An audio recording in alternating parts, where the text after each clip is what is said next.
iniciando a mensagem de hoje, o tema da nossa mensagem é virando o jogo.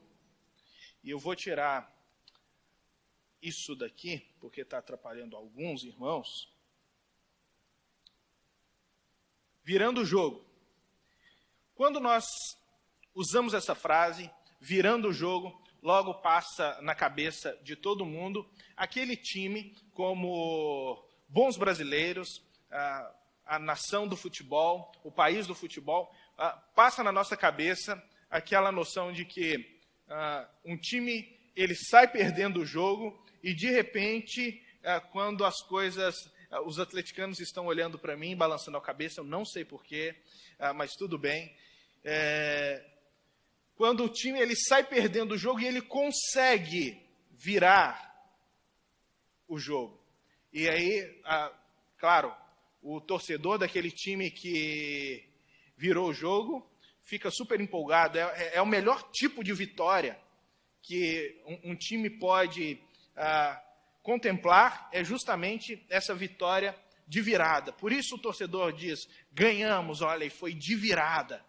Só que virar o jogo é mais do que simplesmente um time conseguir reverter o placar.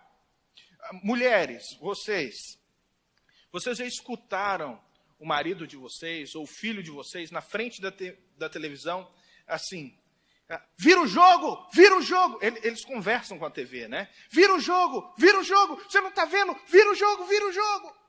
O que quer dizer isso? Geralmente as mulheres não entendem isso.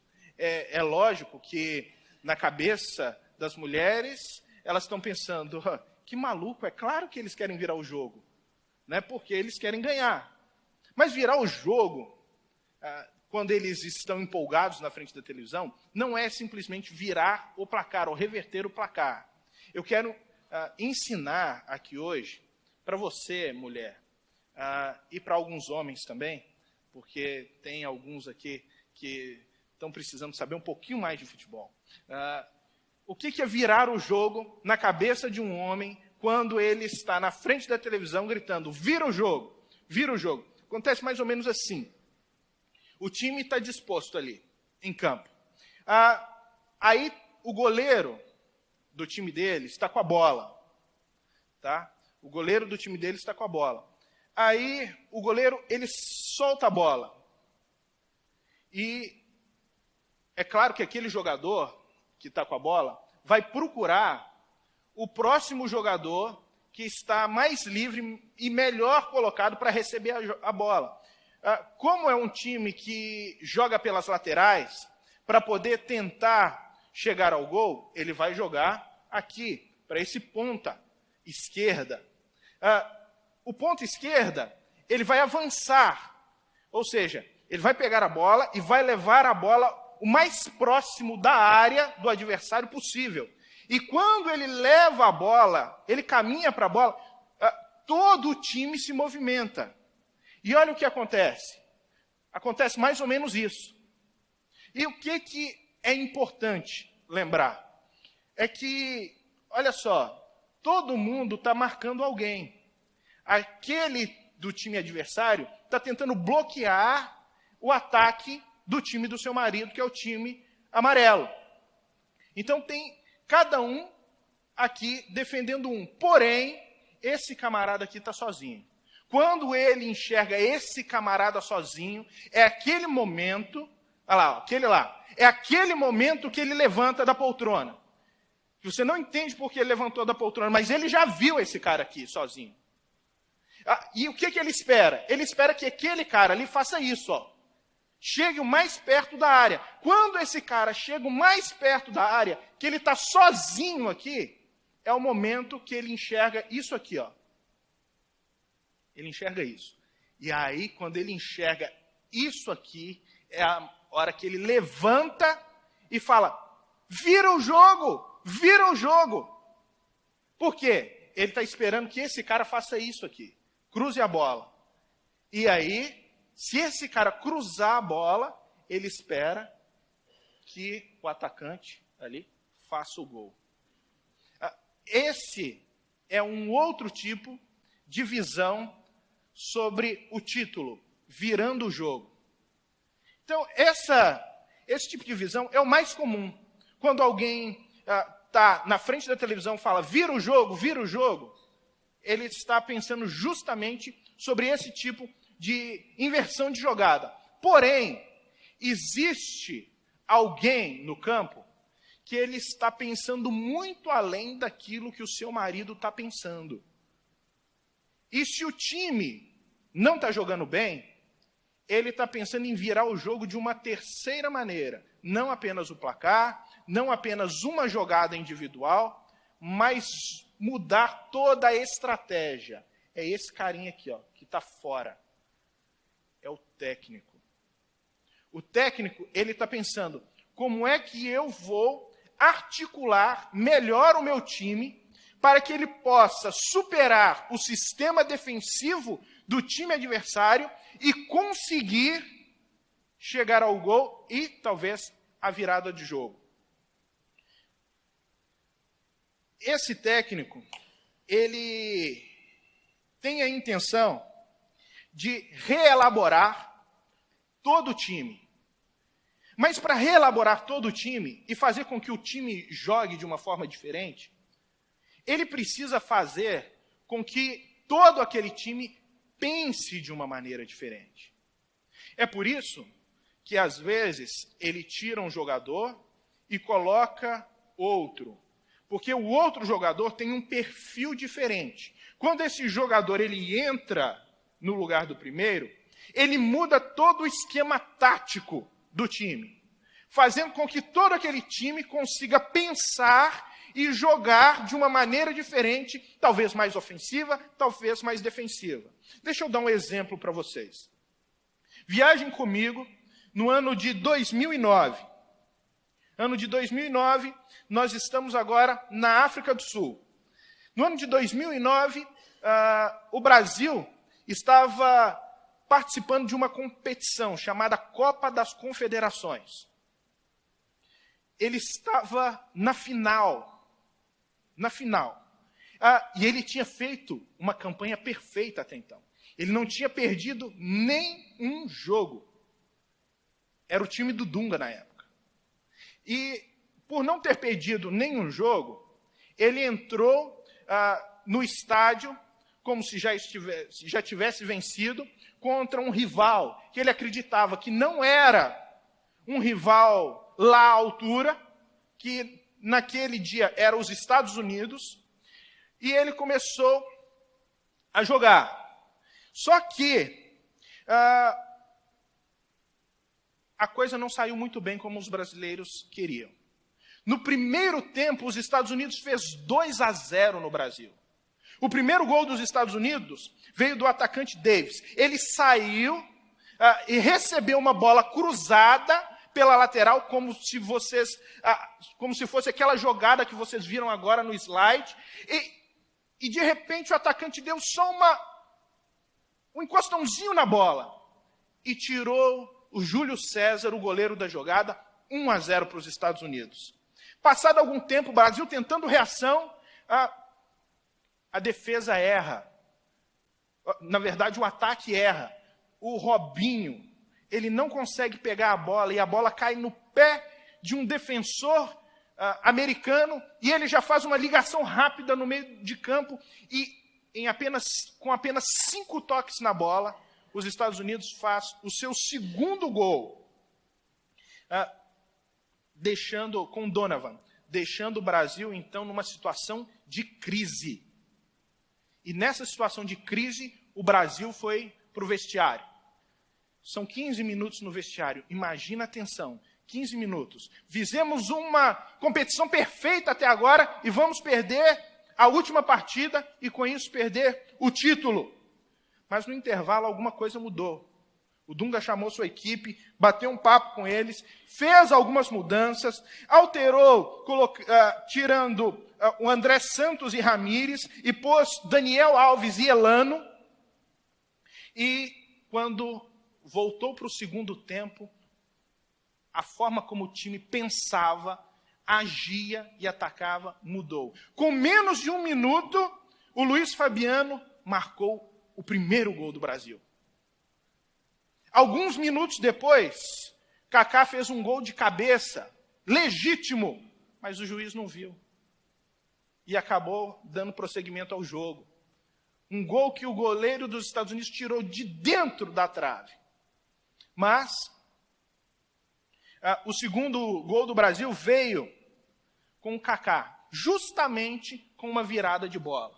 Aquele tipo de ataque que o seu marido fala, vira o jogo, vira o jogo. Então, fizeram isso. E, justamente, ali, o Luiz Fabiano fez o seu segundo gol. Ele não perdoou. O terceiro gol foi o mais inusitado de todos. Faltavam 6 minutos para o jogo acabar. Mas, com um escanteio cobrado justamente por Elano, aquele rapaz que entrou no segundo tempo, um homem que ninguém acreditava e que ninguém achava que ele poderia fazer o gol, o nosso zagueiro Lúcio, na época, sobe grandalhão no meio de todas aquelas pessoas e faz o gol da vitória. O gol da vitória do Brasil. O Brasil entrou numa crise, o técnico conseguiu articular todo o time para poder levar o Brasil à vitória. Às vezes, o técnico consegue fazer isso, às vezes não. Às vezes o time não está muito bem articulado, o técnico não consegue reorganizar o time e o time perde de 7. Como nós tivemos aí, né, aquela fatídica tarde entre Brasil e Alemanha. Mas, nesse dia, o Brasil saiu muito bem. Tudo bem, mas o que isso tem a ver com você? Muita coisa. Você entra em crise. Você entra em crise. E o que é crise? Se a crise se abateu no time, se a crise se abate a sua vida, o que é isso? Como é que nós vamos lidar com a crise? Crise, em primeiro lugar, se tornou uma palavra muito comum usada, principalmente pelos brasileiros. Porque nos últimos tempos, o que nós ouvimos é sobre crise. É crise na política, é crise na economia, é crise na cultura, é crise na ética, é crise na moral, é crise na igreja, crise. É crise de casamentos. Só que sabia que essa palavra não era usada nesse contexto? Quando essa palavra surgiu, ela era usada no contexto da medicina, para poder relatar um momento que define a evolução de uma doença para a cura ou para a morte.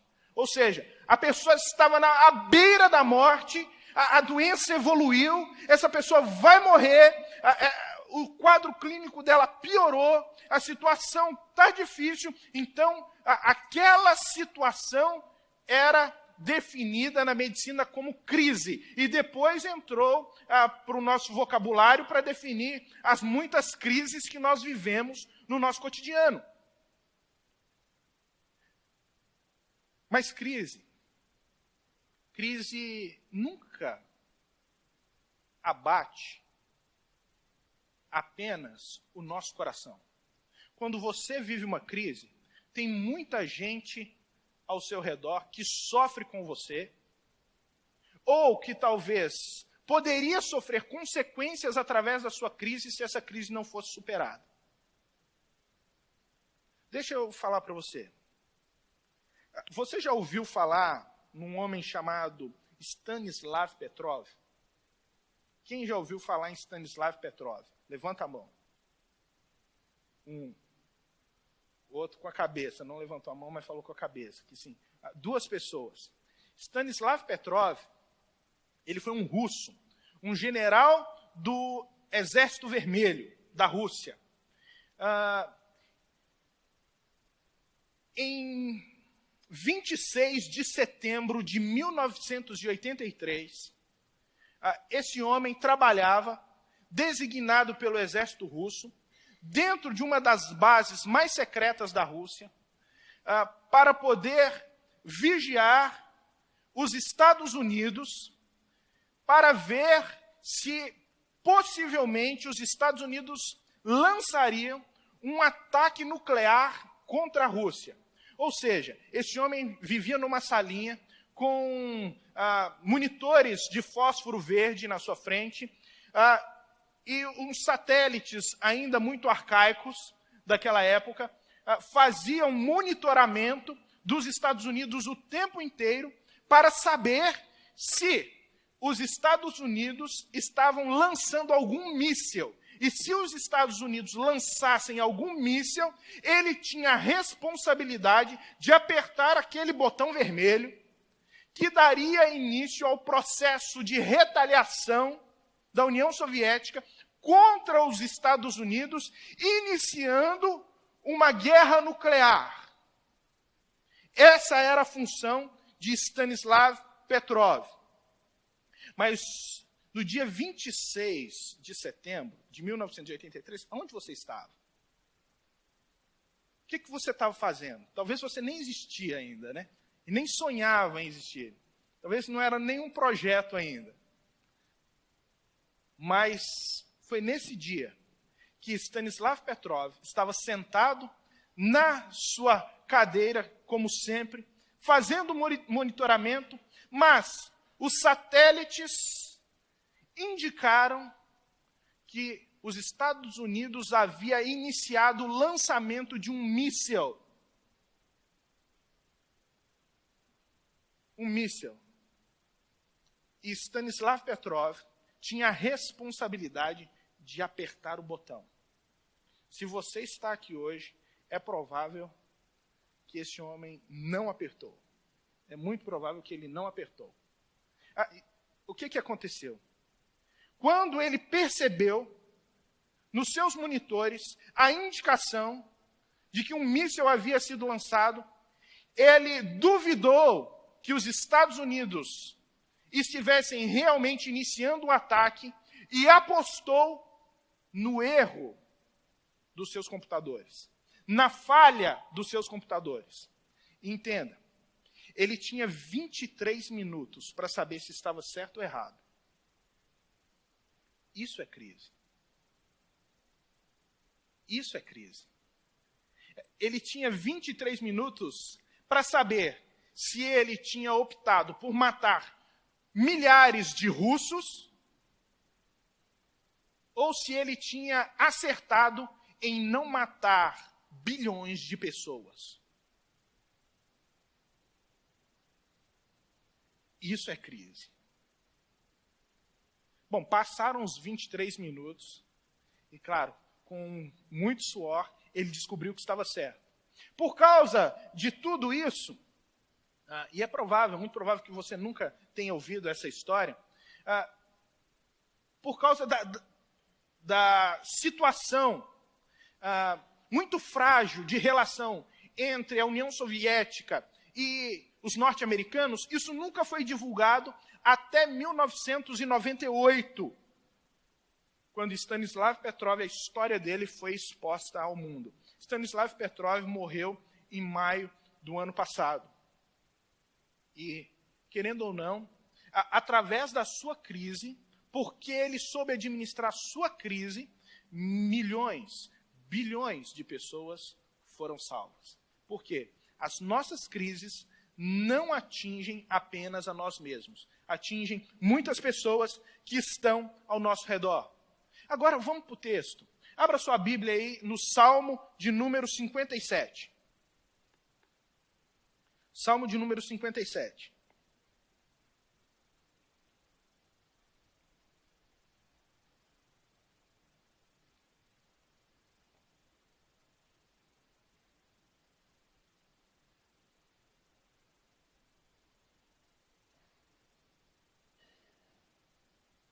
O texto aí diz: misericórdia, ó Deus, misericórdia, pois em ti a minha alma se refugia. Eu me refugiarei à sombra das tuas asas, até que passe o perigo. Clamo ao Deus Altíssimo, a Deus para comigo, a Deus que para comigo cumpre o seu propósito. Dos céus, ele me envia a salvação. Põe em fuga os que me perseguem de perto. Deus envia o seu amor e a sua fidelidade. Estou em meio a leões, ávidos para me devorar. Seus dentes são lanças e flechas, suas línguas são espadas afiadas. Se exaltado, ó Deus, acima dos céus, sobre toda a terra esteja a tua glória. Preparam armadilhas para os meus pés. Fiquei muito abatido. Abriram uma cova no meu caminho, mas foram eles que nela caíram. Meu coração está firme, ó Deus. Meu coração está firme. Cantarei ao som de instrumentos. Acorde, minha alma. Acordem, harpa e lira. Vou despertar a alva. Eu te louvarei, ó Senhor, entre as nações. Cantarei teus louvores entre os povos, pois o teu amor é tão grande que alcança os céus, e a tua fidelidade vai até as nuvens. Seja exaltado, ó Deus, acima dos céus, sobre toda a terra esteja a tua glória. Até aí. Esse é um salmo de Davi. Esse é um salmo que fala sobre um momento de crise na vida de Davi. Era um momento onde Davi estava sendo perseguido pelo rei Saul. O rei Saul estava com ciúmes por causa da grandeza de Davi. Ou seja, Davi se tornou um dos soldados de Saul, e com o passar do tempo ele alcançou um alto cargo, uma alta patente no seu exército, e ele ganhou um prestígio popular muito grande, e o rei Saul começou a ficar enciumado por causa de todo esse prestígio de Davi, e ele falou, então agora só faltam as pessoas proclamarem Davi rei, porque eles estão se esquecendo de mim. Mas Davi era um homem fiel ao rei. Davi sempre foi um homem fiel a Saul. Mas a loucura, o egocentrismo, tomou conta do rei Saul. E o que ele fez? Começou a perseguir Davi. Davi, nesse momento da perseguição, no livro de 1 Samuel, capítulo 23, vai dizer ao seu melhor amigo, filho de Saul, chamado Jonatas, ele vai falar assim, olha, eu estou a um passo da morte, porque o seu pai quer me matar. Era o homem mais poderoso do reino. Era o homem que detinha o maior poder daquela época, no reino de Israel. E agora ele estava atrás de Davi. E Davi entra em crise. E essa palavra que ele inicia o salmo, traduz muito bem o sentimento dele, porque ele está pedindo misericórdia. Ele está falando, Deus, olha para o meu momento, Deus, olha para a minha situação, Deus, olha para aquilo que eu estou sofrendo, Deus, eu estou me perdendo, Deus, tenha misericórdia. Senhor, age com graça sobre a minha vida, não aplique sobre a minha vida o que eu mereço, porque eu sei que não sou ninguém diante do Senhor, mas me salva, ó Deus. Age com misericórdia. Mas que problema era esse? O problema de Davi não era só fugir de Saul, gente. A problemática era muito maior. Vamos pensar comigo. Em primeiro lugar, você tem um problema do nome. Em primeiro lugar, o problema do nome. Porque Davi tinha um problema com o nome dele. Pensa comigo. No tempo de Israel, no Antigo Testamento, os nomes representavam muito a personalidade das pessoas. Tipo, Jacó significava enganador. Ele viveu a vida enganando e sendo enganado. Passou a maior parte da vida enganando e sendo enganado. Até que Deus vai lá e quando chama Jacó, muda o nome dele de Jacó para Israel, príncipe de Deus. Ou seja, você não vai mais se chamar Jacó. Eu estou mudando quem você é, Jacó. Você vai deixar de ser enganador e vai se tornar o meu príncipe. Isso constrói uma pessoa. Imagine, por exemplo, Josué. O nome Josué foi um nome dado a ele por Moisés, o grande líder de Israel. Mas o nome original de Josué, dado a ele pelos pais, era Oséias. O que significa Oséias? Oséias significa salvação. Salvação. Você imagina uma criança que nasceu e cresceu o tempo inteiro ouvindo isso? A mãe chama, salvação, vem cá, minha salvação. Você é minha salvação. Ele ia jogar bola para o time de futebol, os coleguinhas falavam, a salvação é nossa, hein? Está no meu time. O pai falava com ele, minha salvação, vamos comigo. Isso constrói quem a pessoa é, como ela se entende. E de repente, ele se vê servindo a Moisés. E se tornaria o substituto do maior líder de Israel até então. Então Moisés, vendo tudo aquilo, fala assim, olha, você já não vai mais se chamar Oséias. Sabe como você vai se chamar agora? Josué. E ele faz apenas uma pequena mudança. Porque ao invés de salvação, Josué significa Deus é a salvação. Ele muda o conceito sobre o qual Josué havia sido construído. Josué, você não é a salvação. Você precisa entender que Deus é a salvação. Davi significa predileto, querido. Significa o amado.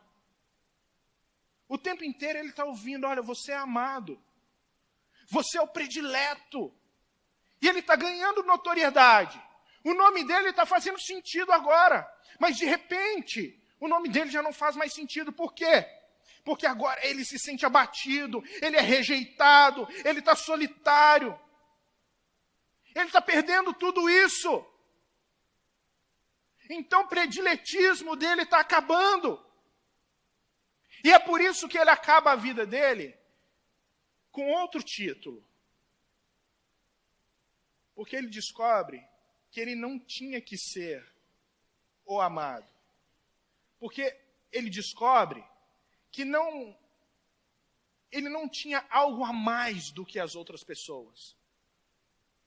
Ele descobre que ele precisava viver uma vida segundo o coração de Deus. É por isso que ele é chamado de homem segundo o coração de Deus. Davi é transformado. Todo esse processo de crise está transformando ele. Mas não é só o problema do nome, ele tem o problema da liderança. Pensa comigo. Ele tem na cabeça dele uma promessa, uma profecia que ele vai ser rei. Mas para ele ser rei, ele tem que substituir Saul. Mas Saul é um homem que ele gosta. Saul é um homem que ele tem um profundo respeito por ele. E principalmente, talvez ele entenda que ele não está tão preparado assim para ser rei. É legal você ser general de um exército. Você manda e as pessoas fazem. Agora, você ser um líder político é totalmente diferente.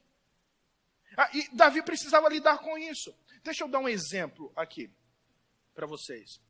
Tem alguém aqui que faz direito? Ou sonha em fazer direito? Ninguém sonha em fazer direito? Tá, mas vamos dar um exemplo aqui. Que você sonhasse em fazer direito, então.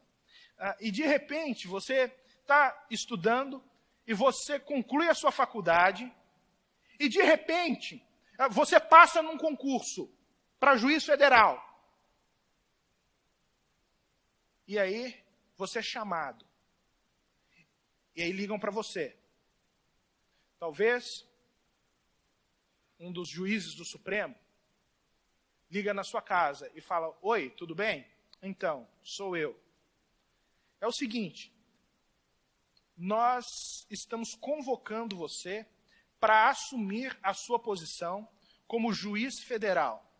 E é o seguinte, é muito importante que você compareça segunda-feira em Curitiba porque você vai substituir um determinado juiz que vai ser transferido de lá. E olha, deixa eu falar para você, na terça tem uma audiência com Lula. Como você se sentiria substituindo Sérgio Moro nessa situação? Está dando para entender o que está passando no coração de Davi? Deixa eu dar um exemplo mais perto aqui. Vamos pegar o nosso pastor Nilson de exemplo, aqui hoje. Um jovem pastor, 1 ano de pastorado.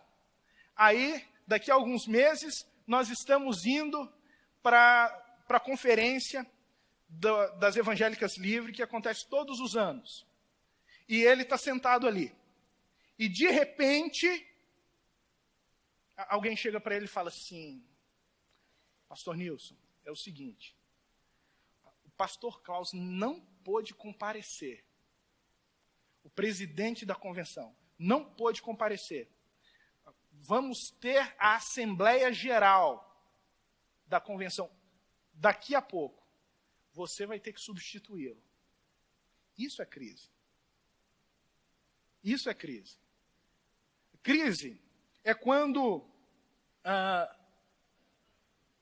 nossas expectativas começam a ser frustradas.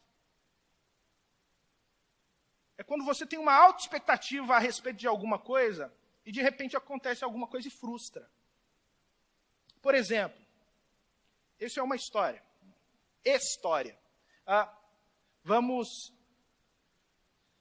Um certo homem, um determinado homem, ele morreu.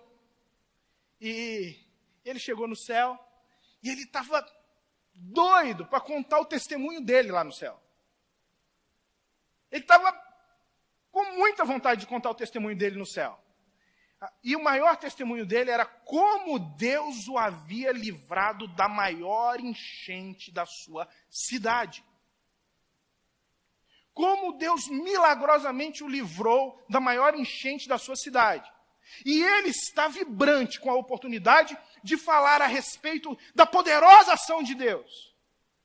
E de repente, ele descobre que o cara que ia dar testemunho, que vai dar testemunho antes dele, é um tal de Noé. Isso é crise. Isso é crise. Ele tem altas expectativas. Vem alguém e frustra as expectativas dele. Então, nós temos vários tipos de crise na vida da gente, irmãos. E Davi está nessa crise. Agora, de expectativas frustradas. Como ele pode substituir o grande líder? Ele vai precisar ir contra esse líder. Liderar não é uma tarefa fácil. A crise não é só por ir contra, mas é assumir a função. Liderar, olha, irmãos, envolve lidar com expectativas de outras pessoas. Liderar envolve lidar com frustração de outras pessoas. Liderar é saber que toda vez que você tomar uma decisão, alguém vai se afastar de você. Alguém vai ficar magoado com você. Alguém vai ficar decepcionado com você. E você vai acabar perdendo uma amizade. Talvez uma amizade que você ama muito. Mas por causa da liderança, isso vai acontecer. É saber que em cada decisão que você tomar, você vai ser alvo de críticas. As pessoas vão falar mal de você.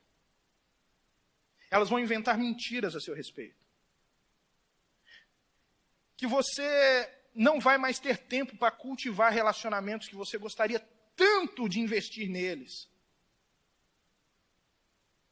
Que você vai ter que conciliar ideias que são totalmente diferentes, totalmente opostas, e você vai ter que ficar tentando manter todo aquele grupo, toda aquela equipe sua rodando, funcionando muito bem. É você ter que ser sincero. Quando todo mundo quer ser supérfluo. É você ter que tornar-se personagem público, estar sempre nos holofotes. E isso vai roubar uma necessidade fundamental de cada ser humano. Sabe qual é? Errar e poder recomeçar. Líder não pode errar, não é verdade? Quando erra, todo mundo taca pedra, todo mundo esmaga, como se ele fosse uma pessoa que não tivesse direito de errar. É com isso que Davi está tendo que lidar. Não é uma simples decisão. Um outro problema é a perda de reputação. Davi era comandante do exército de Saul, mas agora ele é perseguido. Ele está sendo perseguido pela Polícia Federal da época, vivo ou morto. Sua reputação, que era grande antes entre os israelenses, agora havia se tornado pequena. Ele era mais um fugitivo. É mais ou menos assim, o Sérgio Moro se tornar fugitivo da Polícia Federal da noite para o dia. Abate não apenas ele, mas toda a nação. E o problema da família? Muito grande. Saul começou a perseguir a família dele. A esposa dele foi dada para outro homem. E a mãe e o pai dele tiveram que se refugiar em outra nação, em Moabe. Agora, e o problema da caverna? Já pensaram no problema da caverna? Que é justamente esse problema que nós estamos lendo. Quando Davi escreve esse salmo, ele estava dentro de uma caverna chamada Caverna de Adulão. O problema da caverna é a solidão. Mas não demorou muito. Dali a pouco, muita gente chegou para ficar com ele. 400 homens. Só que era gente desqualificada. Ele tinha gente desqualificada ao redor dele. Depois dá uma olhada lá em 1 Samuel 22. Vai dizer algumas coisas a respeito dessas pessoas que se juntaram a Davi. Olha a característica delas. Juntaram a ele os que estavam em dificuldades, os endividados, os descontentes. 400 homens desse nível se juntaram a ele na caverna de Adulão, talvez para chorar a mágoa com ele. E diz, ele se tornou líder desses homens. Ele estava em crise, então misericórdia para Davi é isso. Deus, olha onde eu estou, com quem eu estou, o que aconteceu comigo. Eu estou em crise, Senhor. Mas eu tenho uma grande vantagem, eu estou dentro da caverna, e caverna é um lugar rochoso, que pode servir de fortaleza para mim e para os meus homens. Pelo menos isso de vantagem. Mas ele não olha desse jeito. Ele vai falar, Senhor, não é a caverna o meu refúgio. O Senhor é o meu refúgio. Eu não confio na segurança da caverna, mas eu confio no Senhor. A caverna que servia de abrigo podia ser tanto um refúgio quanto uma cilada para ele. E ele sabia disso. Talvez, irmãos, para muita gente aqui essa noite, ter o controle da situação, estar num lugar mais ou menos seguro, possa ser aquilo que você está buscando. Deixa eu falar para você. Às vezes a nossa fortaleza, a nossa montanha, a nossa caverna, são as nossas metas conquistadas, é a empresa bem estruturada, a conta recheada. Tudo isso pode servir de refúgio, mas isso são refúgios falsos. Isso não pode dar segurança verdadeira. A nossa segurança verdadeira vem do Senhor. É somente Ele que pode ser aquele que nos dá alento. É somente Ele que pode realmente fazer com que a esperança brote. Essas coisas podem servir para dar uma pontinha de segurança na nossa vida, mas somente Deus é a nossa segurança. Davi via que aquela fortaleza de rocha maciça, com guerreiros dispostos a morrer por ele, não era uma verdadeira segurança dele. A verdadeira segurança dele estava no Senhor. Ele tinha consciência de que o Senhor o guardava. E como esse Senhor o guardava? Esse Senhor guardava ele como se fosse uma águia, com as asas estendidas. como se ele fosse um filhotinho. Ou uma galinha que cobre com as asas os seus pintinhos. E pode vir a tempestade que for, mas eles estão muito bem guardados, eles estão confiantes de que a mãe está cuidando deles. Isso é um eco do clamor de Jesus por Jerusalém, quando Jesus diz: Jerusalém, Jerusalém, que assassinas os profetas e apedrejas aqueles que te são enviados. Quantas vezes eu quis reunir os teus filhos como a galinha acolhe os seus pintinhos debaixo das suas asas, mas vocês não quiseram. Esse é o chamado de Jesus para Jerusalém. Às vezes nós estamos na mesma situação. Deus quer nos guardar, nos chama para debaixo das asas deles, mas nós não queremos. Por quê? Porque o chamado de Deus para o abrigo vem com uma convocação, a convocação de arrependimento. Do arrependimento para as nossas vidas. O versículo 2, ele vai dizer, aí, eu clamo ao Deus Altíssimo, a Deus que para comigo cumpre o seu propósito. O Deus Altíssimo é o título, era um título cananita que era dado para Baal. Mas aqui ele vai falar, não é Baal que é Altíssimo, é o meu Deus que é o Deus Altíssimo. Ele se lembra de Abraão, que também vai usar o mesmo título para Deus. E ele lembra que Deus fez uma promessa para Abraão. E Deus cumpriu a promessa a Abraão. E ele vai falar, assim como Deus tinha promessas para Abraão e cumpriu a sua promessa a Abraão, esse Deus também fez promessas a mim e ele vai cumprir a sua promessa. Ele começa a acreditar aqui, a manifestar a crença dele, a confiança dele em alguém que está de fora. Alguém que está vendo o jogo acontecendo e que está de fora.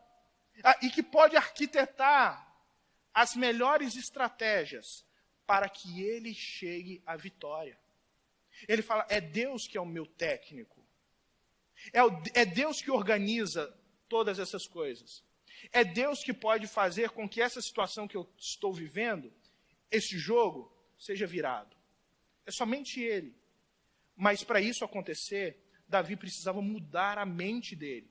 E Deus precisava levar Davi a mudar a mente, a forma como ele enxergava as coisas. E Deus está fazendo isso com ele. Então ele vai falar no versículo 3, dos céus, ele me ouve a salvação, e me envia a salvação. Põe em fuga os que me perseguem de perto. Deus envia o seu amor e a sua fidelidade. Aqui o pensamento de Davi começa a mudar. O Deus do céu é aquele que envia a salvação. É a mesma coisa do Pai Nosso, irmãos. Porque o Pai Nosso diz, Pai Nosso que está no céu. Esse Deus que está no céu, ao mesmo tempo que ele parece tão distante, ele é tão próximo, ele está tão presente, ele está cuidando de nós. Isso aqui nos dá a noção da soberania e do cuidado de Deus. Esse é o conceito que Deus está formando na mente de Davi enquanto ele está na caverna. Você está passando por tudo isso, mas eu estou cuidando de você. Eu estou sempre ao seu lado. Ele é o técnico que consegue reverter a situação. Ele é o técnico que é aquele que parece até estar distante, porque a gente vê o técnico parado, não participando do jogo, mas de fora ele consegue ter uma visão ampla das coisas e consegue criar estratégias adequadas para que o time chegue à vitória, para livrar o time da crise. É assim que Deus age conosco, irmãos. Ele enxerga toda a nossa situação e consegue nos dar as estratégias e o escape.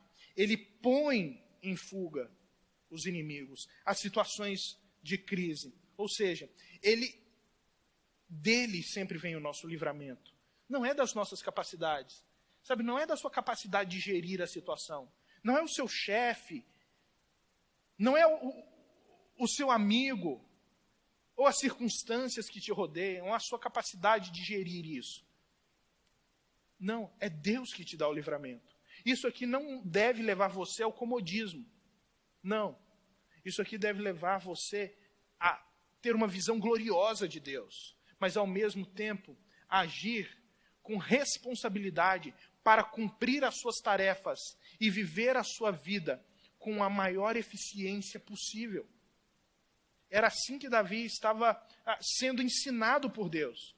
E quando ele está passando por isso, ele vai falar assim, sabe Deus, uma coisa, eu consigo entender e eu consigo perceber em tudo isso o teu amor e a tua fidelidade.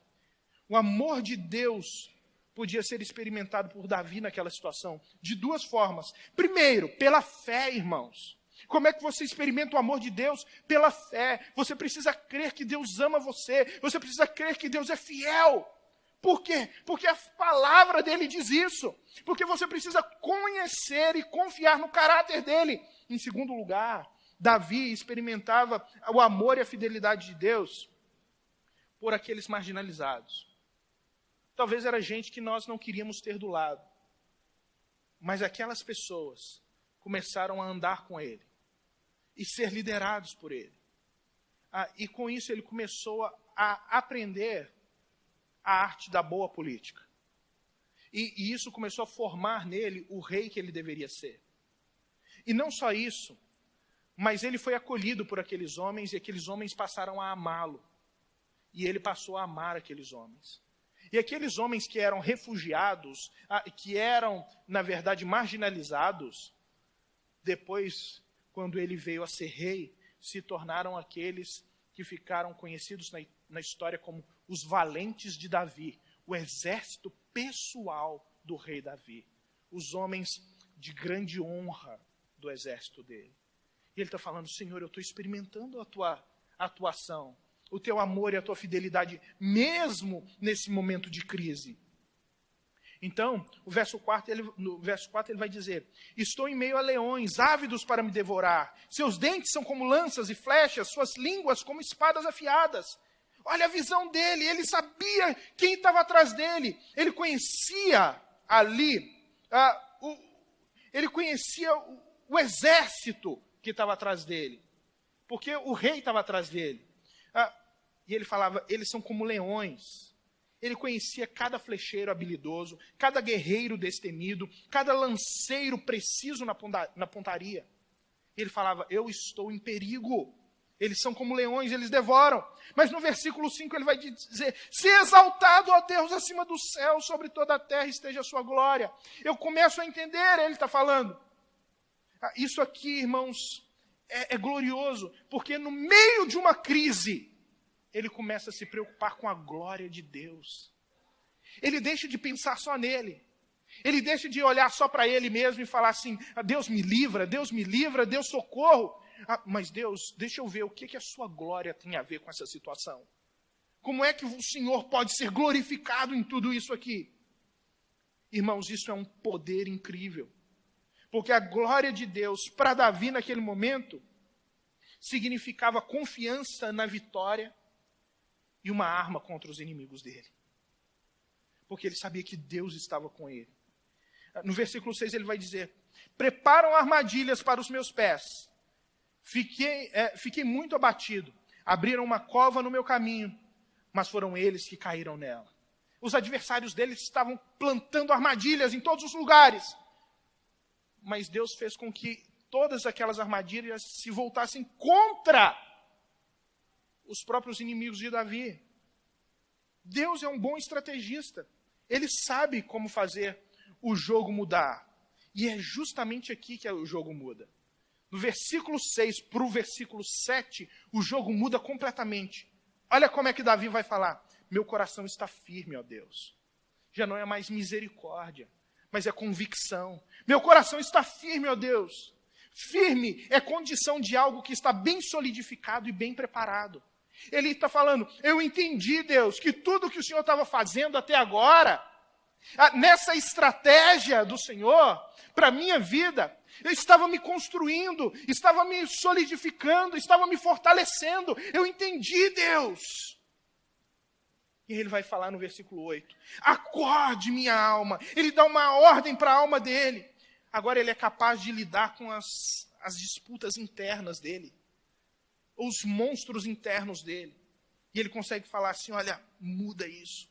muda a sua posição de dor, de tristeza e começa a louvar. Ele está agora apto para lidar com as pressões, com as frustrações, com as angústias, com os medos. Quais são as piores deficiências da nossa geração? Não conseguir lidar com o seu interior, com as expectativas, com os desejos e com as frustrações. Talvez nós precisamos, irmãos, confiar mais no nosso técnico, nas estratégias dele e aprender que ele nos ama e é fiel e que ele está nos solidificando, nos fortalecendo para que nós possamos aprender a lidar com todas essas situações. No versículo 9 ele diz: eu te louvarei ao Senhor entre as nações, cantarei louvores entre os povos. Ele está falando de profecia. O Deus dele não podia ficar só para ele, o Deus dele precisava alcançar os povos. A visão de Deus precisava ser levada entre os povos e Deus precisava ser adorado entre todas as nações. Ou seja, essa visão de Deus exaltado entre todas as nações invade o coração de Davi. Invade totalmente o coração de Davi, a ponto dele falar: pois o teu amor é tão grande que alcança os céus e a tua fidelidade vai até as nuvens. Você crê num Deus desse jeito? Você acredita num Deus que a fidelidade dele é dessa forma para com você? Deus é esse Deus fiel e amoroso com você. Você acredita nisso? Se você acredita nisso, você não pode ficar com isso só para você. Você precisa fazer como Davi. Os povos precisam conhecer isso. Outras nações precisam conhecer isso. Ele queria transmitir a experiência com Deus para outros povos, para outras pessoas. Pense comigo, nós temos uma fé muito individualista, muito partidarista. Irmãos, os sírios precisam saber de Deus, do amor dele, da fidelidade dele. Os refugiados que vivem na Europa precisam ouvir do amor de Deus. Os indígenas que ainda não conhecem a Deus precisam ouvir a respeito de Jesus e da salvação. Os ribeirinhos, os quilombolas, as grandes sociedades secularizadas da Europa e da América do Norte, os aborígenes australianos, os habitantes de campos de refugiados na África e talvez os povos mais tribais e primeiros daquelas nações precisam ouvir a respeito do amor de Deus. Ou seja, nós precisamos, depois de tudo, entender o seguinte, que Deus é o nosso técnico. Ele organiza toda a nossa vida. Sabe a situação difícil que você vive? Confia nele. Confia nele. Ele sabe como virar o jogo. Mas entenda, virar o jogo não é só virar o placar, sair do que você está perdendo para ganhar. Não. Virar o jogo é mudar toda a sua maneira de pensar, para que você possa atuar de uma nova forma nesse mundo e jogar a partida do reino de Deus da maneira correta. Aí sim, o versículo 11 faz sentido.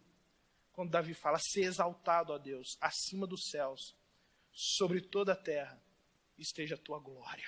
Sabe por quê? Porque a glória de Deus agora pode ser vista na vida dele e através da vida dele. Que o Senhor nos alcance e faça isso conosco também. Que Deus vire o jogo da sua vida. Todos eles que precisam ser virados. Mas não o jogo, apenas o placar. O jogo que acontece aqui. A forma de pensar, a forma de existir, a forma de viver. Deus abençoe a sua vida. Vamos ficar de pé, vamos orar.